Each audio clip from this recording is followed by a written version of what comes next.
ازيكم يا ابطال في فيديو جديد. في الفيديو ده هكمل قصة بين المنحرف، وده الجزء تاني من جزء اول عملته قبل كده، واللي لازم تروح تشوفه عشان تعرف تكمل وتكون فاهم الاحداث الخاصة بالفيديو ده. ومن غير كده ما اطول عليك، ما تنساش لايك والاشتراك والحاجات الحلوة دي اللي بتساعد الفيديو جدا. صلى على النبي ويلا بينا نبدأ. زي ما شفنا في الجزء اللي فات، فيلجاكس وهو بيقول للجنود بتاعه انهم يستعدوا عشان ينزلوا لكوكب الارض دلوقتي، وده لاسترجاع ساعة الشاكوتريكس. شفنا برضو بين وهو بيشوف شهاب ساقط من السماء، واللي بيتضح بعدين ان هي الساعة، وبتتوالى الاحداث زي ما ذكرتها طبعا في الجزء الاول. نرجع بين قال للجد ماكس ازاي الشاكوتريكس جات لوحدها واتلزقت في ايده كمان. وطبعا الجد ماكس كان شارد في تفكير، بص له بين وقال له المرة دي مش غلطتي والله يا جدي صدقني. هو بيقول له انا عارف يا بين. في نفس الوقت جوين كانت بتحمص مارشميلو بالنار الخاصة بهيت بلاست، وبتسأل الوحش ده مين. الجد ماكس قال ان ده مش وحش، ده كائن فضائي. بس بين قطع كلام ماكس وقال له ومش بس كائن فضائي، ده كمان بطل خارق. بص عليه كده يا جوين، عنده قوة النار، والرمز بتاع البطل الخارق واضح جدا انها بطل خارق. ماكس قال مش مقتنع، وبين سأله طب انت شايف ايه. ماكس قال ليه ما نسألهوش هو، او نسألها يعني بما انها بنت. هيت بلاست قالت انها نفسها مش عارفة هي مين. جوين قالت بجد حتى الاسم مش فاكراه. فهيت بلاست قالت ان كل اللي تفتكره انها كانت في الغابة وبقت حزينة، وده شفناه طبعا اول ما بين استدعاها. بين لاحظ حزنها وقال ما تقلقيش احنا هنديكي اسم. بين قعد يفكر وبص على الرمز اللي موجود عليها وفكر في قوة النار، وقال ايه رايك في اسم هيت بلاست. جوين قالت انت بتهزر، الاسم ده اوفر جدا. بس هو حب الاسم جدا، وكمان الفضائيه حبت الاسم برضه وقالت بلاست. مش عارف هي قالت بلاست. بعدها بين بدا يلعب تاني في الشاكوتريكس، فماكس قال له بلاش تلعب في الجهاز ده قبل ما نفهم ده ايه اصلا، انا رايح اشوف مكان الارتطام. واول ما ماكس مشي، بين رجع تاني يلعب برضه في الشاكوتريكس، وهيت بلاست اللي كانت فيها شبه كبير جدا من شخصيته اتحمست ولعبت هي كمان وفرحت. جوين قالت الجد ماكس قال ما تلعبش في الجهاز ده، وقف يا بن، لو فهمت الجهاز ده ممكن نساعد الناس بجد من غير ما نخرب الدنيا. بن قال استني اعتقد فهمت ازاي اعملها. وقال لي هيت بلاست يمكن ذاكرتك موجوده في الجهاز ده، فخلينا اجرب. ورغم ان جوين كانت بتمنعه، فعل الشاكوتريكس تاني.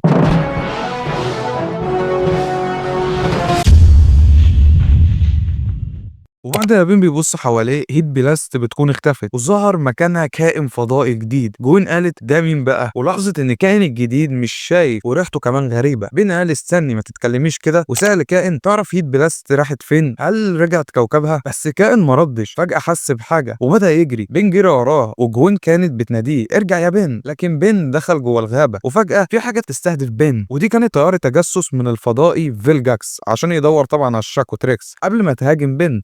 ان الفضائي الجديد دمرها. بين اتخض ورجع لورا، بس فهم انها انقذته. في الوقت ده جوين وصلت، سالت بين ايه اللي حصل. قال مش عارف، ده هاجمني بس الكائن ده انقذني، واضح انه بطل خارق جديد. بين راح لها وقال انت مش بتتكلمي صح، عادي انت انقذتيني مش هاذيك. مد ايده ناحيتها وهي عملت زي كلب، قربت راسها وبين مسكها ومسح عليه. فجاه اتحولت وصوتها اتغير، افتكرنا انها بتهاجمه، لكن اتضح ان في طياره تجسس تانية جايه على بين. جوين ضربتها والفضائيه دمرتها. ماكس رجع وقال كنت خايف ان الناس تاخد بالها من اللي في ايدك، عشان كده قلت لك ما تلعبش في الجهاز ده. بين قال اسف يا جدي، بس على الاقل فهمت بيشتغل ازاي. اضغط الزر الخاتم يطلع، ادور لحد ما اشوف البطل الخارق اللي عايزه، اضغط تاني البطل الخارق اللي فات يرجع كوكبه والجديد يظهر. ماكس كان عارف ده من الاول، بس كان عامل نفسه مش فاهم حاجه. فجاه مصيبه ساعدونا، في روبوت بيهجم علينا. بين بسرعه سمى الفضائيه الجديده وايلد جيرل. جوين ضربته بجد وايلد جيرل. بين قال مفيش وقت يلا، ووصلوا المكان اللي فيه الهجوم، لكن الروبوت اللي بعته في فيلجاكس كان كبير جدا. بين قال ياه الروبوت ده ضخم. ماكس قال مش متاكد ان وايلد جيرل هتقدر عليه. بين قال المره الجايه يا وايلد جيرل، وشغل الشاكوتريكس. جوين قالت خلي بالك يا بين، ارواح الناس في خطر. بين كان في دماغه اني ميني ماني. يا سلام.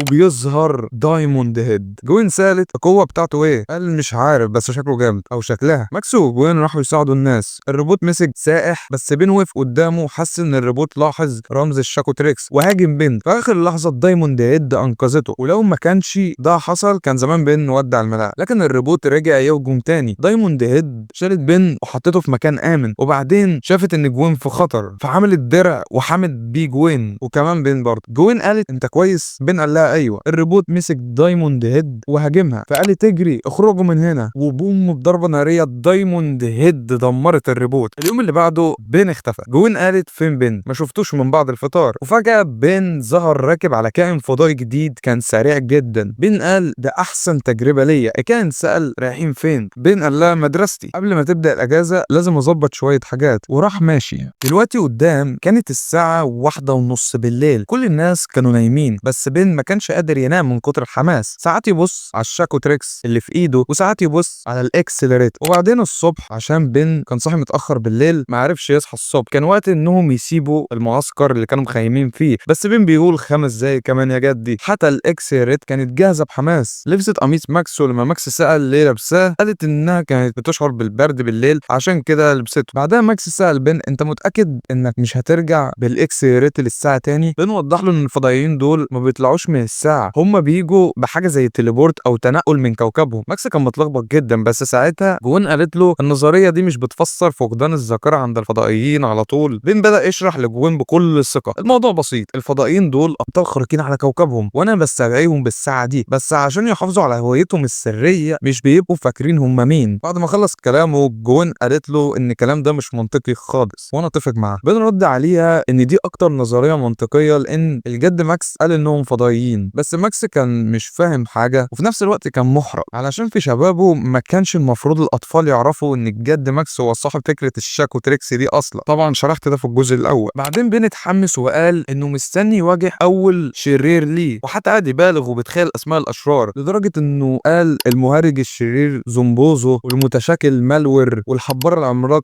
فيلجاكس. وسبحان الله دول فعلا ناس من خيال بين وهو مش هيواجههم خالص. ولما ماكس شافه قال له انت سايح في الخيال قوي ومفيش الكلام ده، ومش هنقابل ولا شرير. وفي نفس الوقت في واشنطن دي سي يا حيوان عارف انك جوه افتح، شكلها شايفاها عامل ازاي اللي محبوس في حديقه حيوانات. وبعدين بنشوف واحد بيقول لها دخلت ازاي؟ مفتاح رئيسي، انا لسه صاحب البيت فاكره؟ يمكن لا عشان بقالك 6 شهور مش دافعه الايجار. ردت عليه انها كل فلوسها رايحه في البحث ومعهاش فلوس. قال لها لاحظت. وبعدين قالت له تدفع له الشهر الجاي، وطلبت منه يمشي. قال لها انت مش قلت لي كده قبل كده؟ وبعدين قال لها لما جيتي هنا اول مره كنت بنت صغيره، ودلوقتي عندك 18 سنه، لازم تشتغلي وتدفعي ديون ابوكي. اول ما سمع كلمه ابوها اتاثرت وقالت انها عارفه ان ابوها هيرجع. البنت دي كانت اسمها لوسي. صاحب البيت قال لها ابوكي سابك ومش هيرجع، اكيد نصب على حد علشان فلوس تجاربك المجنونه. لما قال لوسي ردت عليه مش لوسي، اسمي الدكتوره لوسي، وقالت ان ابوها مش نصاب،